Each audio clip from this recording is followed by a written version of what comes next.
Hello दोस्तों, Urdu लाजी official channel में आपका एक बार फिर से खैर मकदम है। आज ये हमारी बीपीएससी 6 to 8 की ये चौथी क्लास है। जो लोग चैनल को पहली बार विजिट कर रहे हैं, चैनल को सब्सक्राइब कर लेंगे, लाइक और शेयर भी कर लेंगे। आज का मौजू है असनाफ़ सुखन। क्या मौजू है? असनाफ़ सुखन। तो इसमें आज का पहला सवाल है कि ऐसी नज़्म जिसके हर बंद में 5 मिसरे हों। ऐसी नज़्म जिसके हर बंद में 5 मिसरे हों तो ऐसी नज़्म को क्या कहेंगे? मुखम्मस कहेंगे। मुखम्मस लफ्ज़ खमसा से बना है, इसके माने होते हैं 5। ठीक है ना? तो इसका जवाब हो जाएगा मुखम्मस। फिर अगला सवाल है कि जिस नज़्म में माशूक की बेवफाई का बयान व खरी खोटी सुनाई जाती है तो उसको क्या कहते हैं? ऐसी नज़्म को, ऐसी नज़्म को कहेंगे वासोक्त। वासोक्त में माशूका को जली कटी सुनाई जाती है। मान लीजिए कि आशिक व माशूक है और आशिक व माशूक में कोई बात बिगड़ गई है, एक दूसरे से नाराज़ हैं, तो माशूक उसको मनाने की कोशिश कर रहा है लेकिन माशूका नहीं मान रही है। फिर उसको धमकी देता है, डराता है और जो है कहता है कि हम अब कोई दूसरी माशूका ढूंढ लेंगे। तो जो माशूका रहती है अपने गुस्से को ख़त्म करके दोबारा जो है उसकी तरफ माइल हो जाती है। तो यही इस शायरी का मौजू होता है। तो मतलब कि वो बेवफाई का बयान होता है, माशूक जो है उसको अपनी महबूबा को खरी खोटी सुनाता है। ठीक है ना?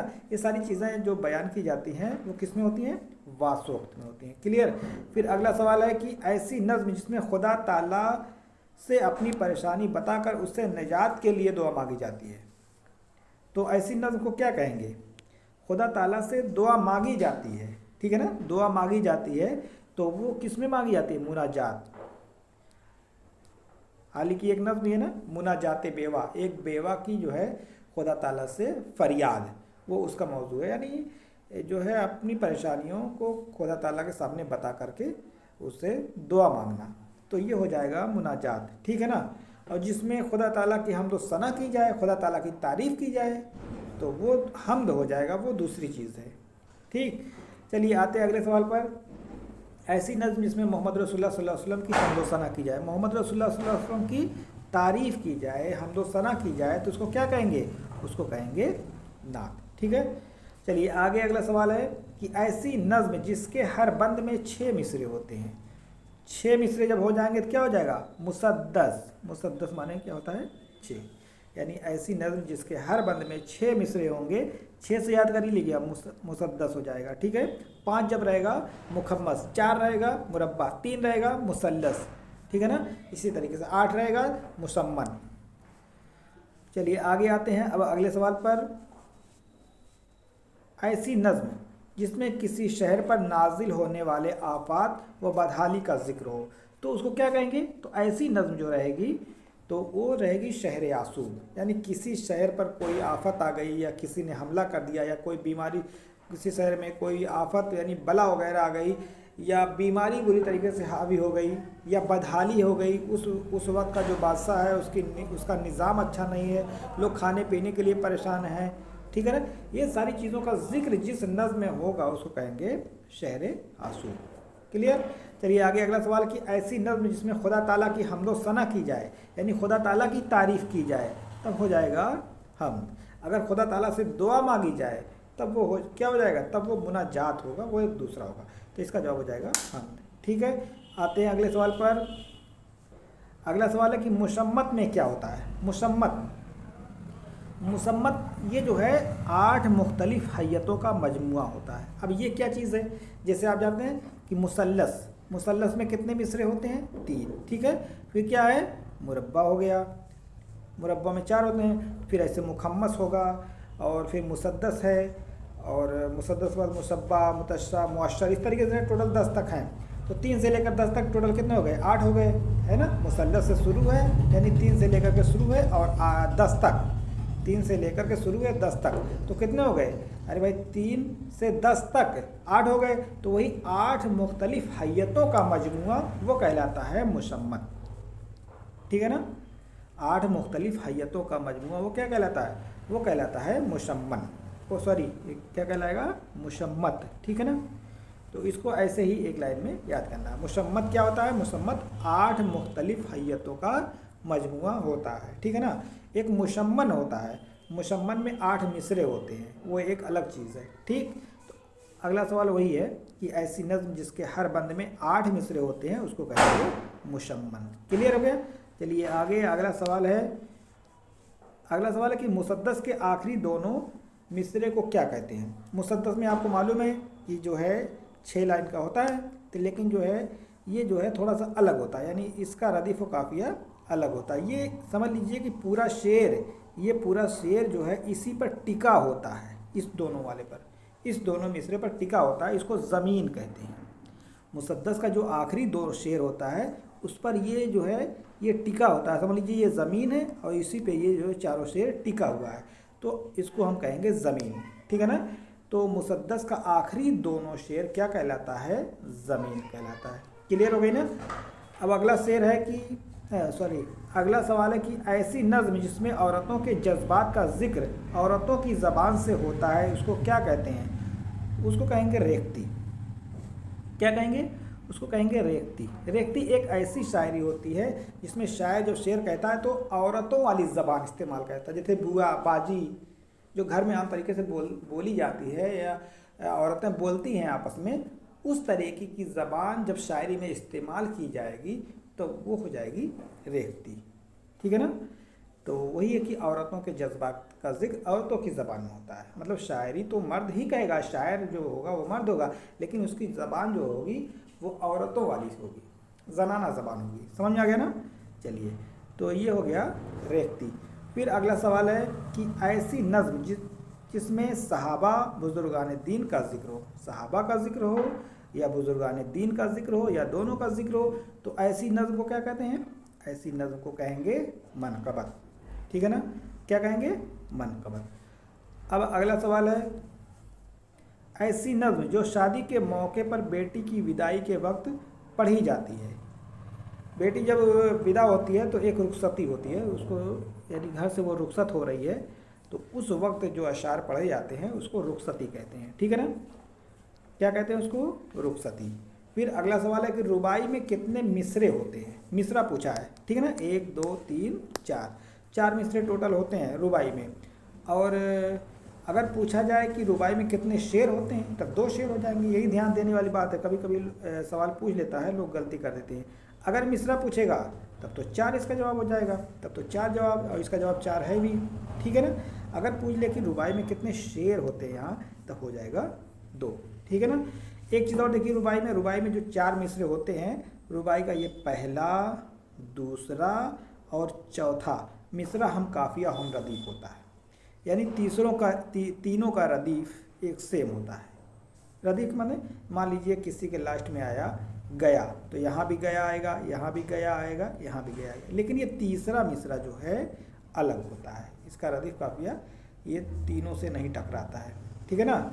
तो यानी हम कह सकते हैं कि रुबाई का पहला, दूसरा, चौथा मिसरा हम काफिया हम रदीफ होता है, तीसरा अलग होता है। और रुबाई का सबसे पुरजोर शेर कौन सा होता है, पुरजोर मिसरा, रुबाई का सबसे पुरजोर मिसरा कौन सा होता है, ये चौथा आखिरी मिसरा, इसी तो सारा जोर रहेगा। यानी पूरे ये तीनों अशार की जो बातें हैं ला करके चौथे में कंप्लीट होती हैं, चौथे में, तो ये सबसे पुरजोर मिसरा होता है, सबसे अहम मिसरा होता है रुबाई का। रुबाई के लिए बहरे हजज मुकर्रर की गई है। ठीक है ना। बहरे हजज, हजज क्या होता है, ये जो है हमने बताया था पिछली वाली वीडियो में कि जो बहर होती है ये जो है शेर को नापने का, तोलने का एक पैमाना होता है। ठीक है ना। उसकी साइज़ के हिसाब से उसका नाम रखा जाता है। किसी की साइज़ बड़ी है तो उसका दूसरा नाम होगा, किसी की छोटी है तो उसका नाम होगा। तो वो जो है एक पैमाना बना हुआ है, तो उसी के हिसाब से आपको करना है। तो उसमें आपको पैमाना बहुत ज़्यादा याद करने की ज़रूरत नहीं है, बस सिर्फ यही देखिए कि यहाँ पर रुबाई से मुताल्लिक बात हो रही है, तो रुबाई के लिए बहरे हजज मुकर्रर कर दी गई है। ठीक है ना। कि मतलब ये मान लीजिए ये बहरे हजज का शेर है, तो बस ये जो है इसकी जो लंबाई है बहरे हजज के हिसाब से है, तो ये शेर बहरे हजज का है, बस इतना याद रखिए। तो रुबाई के लिए बहरे हजज मुकर्रर कर दी गई है। ठीक, चलिए ये बात हो गई। अब आते हैं अगले सवाल पर। रुबाई के लिए कौन सी बहर मुकर्रर की गई है, तो बात हो चुकी है, बहरे हजज हो जाएगा इसका जवाब। ऐसी नज़्म जिसके हर बंद में 3 मिसरे होते हैं, 3 मिसरे वाली नज़्म को क्या कहते हैं, मुसल्लस। ठीक है ना। 3 मिसरे की नज़्म क्या कहते हैं, मुसल्लस। मुसल्लस मतलब 3 होता है, सलासा से बना है। चलिए आगे अगला सवाल है कि रुबाई में कितने औज़ान होते हैं। तो जब वज़न पूछा जाएगा रुबाई में कितने वज़न, तो 24 वज़न होंगे। ठीक है ना। रुबाई में कितने औज़ान होते हैं, 24 औज़ान होते हैं। कितने मिसरे होते हैं, 4 मिसरे होते हैं। किस बहर में लिखी जाती है, बहर हज़ज में लिखी जाती है। रुबाई का सबसे पुरजोर मिसरा कौन सा होता है, चौथा। रुबाई में कौन सा मिसरा ऐसा होता है जो रदीफ व काफिया में मैच नहीं करता, वो तीसरा हो जाएगा। ठीक है ना। ये सारी चीज़ें बात हो चुकी। फिर हम आते हैं अगले सवाल पर। अगला सवाल है कि हाइको किस मुल्क की सिन्फ है। हाइको जापानी सिन्फ है। हाइको क्या है, जापानी सिन्फ है। जापान में ये सिन्फ काफ़ी फ़रोग पाई। इसके बारे में ध्यान से देख लीजिए रुबाई के, ये हाइको के बारे में कि हाइको कहाँ की है। हाइको जापान की सिन्फ है, जापान में बहुत फ़रोग पाई और इसमें भी 3 मिसरे होते हैं। ठीक है ना।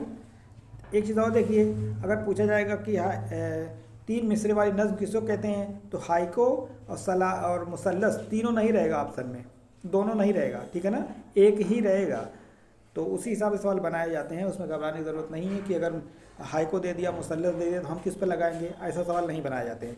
तो आप हाइको देखिए कि हाइको में कुल कितने मिसरे होते हैं, 3 मिसरे होते हैं। ठीक है ना। और ये कहाँ की सिन्फ है, जापान की सिन्फ है।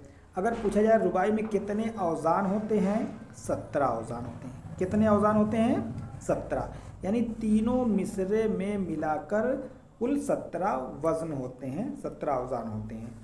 पहले वाले मिसरे में 5, दूसरे में 7, फिर तीसरे में 5। ठीक है ना। ऐसे याद करना, 5 7 5, 5 7 5, तो 5 7 12, 5 17 हो जाएगा। तो रुबाई के तीनों मिसरों में कुल मिलाकर कितने औज़ान होते, इसमें हाइको में, हाइको के तीनों मिसरों में मिलाकर कुल कितने औज़ान होते हैं, 17 औज़ान होते हैं। कहाँ की सिन्फ है, जापानी सिन्फ है। ठीक है ना। तो ये सारी चीज़ें हैं, हाइको के बारे में इतना याद रखिए। और हाइको के जो मूजिद हैं, हालांकि हाइको तो जापान में चल रही थी, लेकिन हाइको को देख करके उर्दू में भी जो है लोग हाइको में शायरी करना शुरू किए। तो हाइको में जो पहला शायर है उसका नाम है नादिम बल्खी। क्या नाम है उसका, नादिम बल्खी। अभी आगे आएगा वो सवाल। तो नादिम बल्खी इसके उर्दू में मूजिद हैं, यानी ईजाद करने वाले हैं। क्लियर हो गया ना। तो ये सारी चीज़ें आप देख लीजिए। फिर अगला सवाल है, हाइको में कितने मिसरे होते हैं। हमने बताया ना, हाइको में कितने मिसरे, हाइको में 3 मिसरे। हाइको में कितने औज़ान होते हैं, तो हाइको में कितने औज़ान होते हैं, 17 औज़ान होते हैं। पिछले सवाल में बात हो चुकी है। फिर अगला सवाल है कि तराइले फ्रांसीसी सिन्फ है, इसमें कुल कितने मिसरे होते हैं। तो सबसे पहले इसमें देखिए एक सवाल इंक्लूड करके बनाया दिया गया था। अगर पूछा जाए तराइले किस मुल्क की सिन्फ है, तो हो जाएगी फ्रांस। और तराइले में कितने मिसरे होते हैं, तो 8 मिसरे होते हैं। ठीक है ना। तराइले में 8 मिसरे होते हैं और ये फ्रांसीसी सिन्फ है। और इसके मूजिद हैं अता मोहम्मद शोला। क्या है, अता मोहम्मद शोला इसके मूजिद हैं। क्लियर हो गया। चलिए आगे अगला सवाल, रुबाई का कदीम नाम क्या है। कदीम माने इसका पुराना नाम क्या है। तो रुबाई का जो कदीम नाम है, इसका नाम है तराना। रुबाई को शुरू में तराना कहा जाता था, फिर बाद में 2 बैती कहा गया, फिर बाद में उसको रुबाई कहा गया। और रुबाई को एक और नाम से जाना जाता है, खस्सी। किस नाम से, खस्सी के नाम से भी इसको जाना जाता है। तो दोनों सारी चीज़ें आप लिख लीजिएगा, खस्सी, तराना, 2 बैती। ठीक है, रुबाई का ये कदीम नाम है। आते हैं अगले सवाल पर, 2 बैती को और किस नाम से जाना जाता है। अभी हमने बताया रुबाई को 2 बैती भी कहा जाता है। फिर अगला सवाल, किसी शायर के शेर पर मिसरा लगाना क्या कहलाता है। उसको कहते हैं तज़मीन।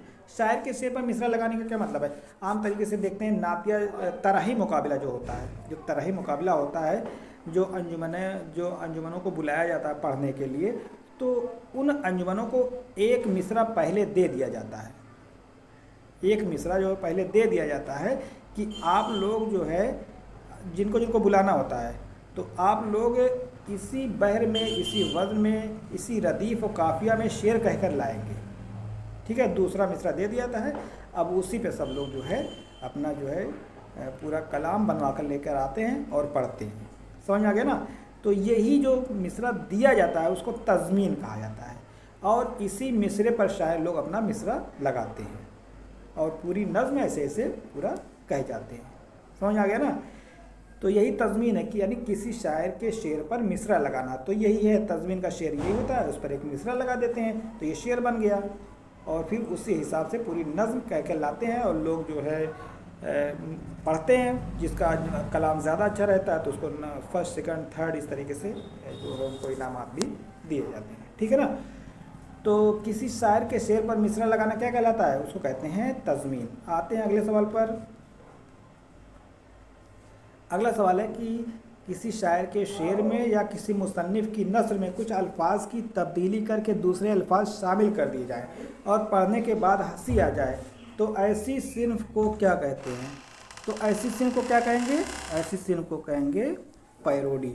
मान लीजिए किसी मुसन्निफ़ की कोई नस्र है या किसी कोई शायर का शेर है, ठीक है ना। किसी मुसन्निफ़ की कोई नस्र है या किसी शायर की कोई शेर है, तो बहुत मशहूर शेर मान लीजिए, तो उसमें कुछ अल्फाज को बदल दिया जाए, है ना। उसमें कुछ अल्फाज को, सिर्फ कुछ अल्फाज को बदल दिया जाए और पढ़ने के बाद जो है हंसी आ जाए, तो उसी को कहा जाता है पैरोडी। ठीक है ना। जैसे गालिब का एक शेर है कि बहुत मशहूर शेर है गालिब का कि रगों में दौड़ते फिरने के हम नहीं कायल, रगों में दौड़ते फिरने के हम नहीं कायल, जब आँख से ही ना टपका तो फिर लहू क्या है। तो इसी पर किसी ने एक पैरोडी कही है कि सहन में दौड़ते फिरने के हम नहीं कायल। सहन माने जो होता है घर में जो स्पेस होता है दालान, उसी को कहा जाता है सहन। तो सहन में दौड़ते फिरने के हम नहीं कायल, जब सास को ही ना पटका तो फिर बहू क्या है। तो यानी पढ़ने के बाद हंसी आ गई, है ना। पढ़ने के बाद हंसी आ गई और हंसी जब आ गई तो वही हो जाएगा पैरोडी। ठीक है। यानी असल इबारत जो थी उसी में कुछ तब्दीली कर दी गई। तो इस तरीके की जब बात होगी तो उसको कहेंगे पैरोडी। फिर अगला है उर्दू अदब की सबसे बदनाम सिन्फ कौन सी है।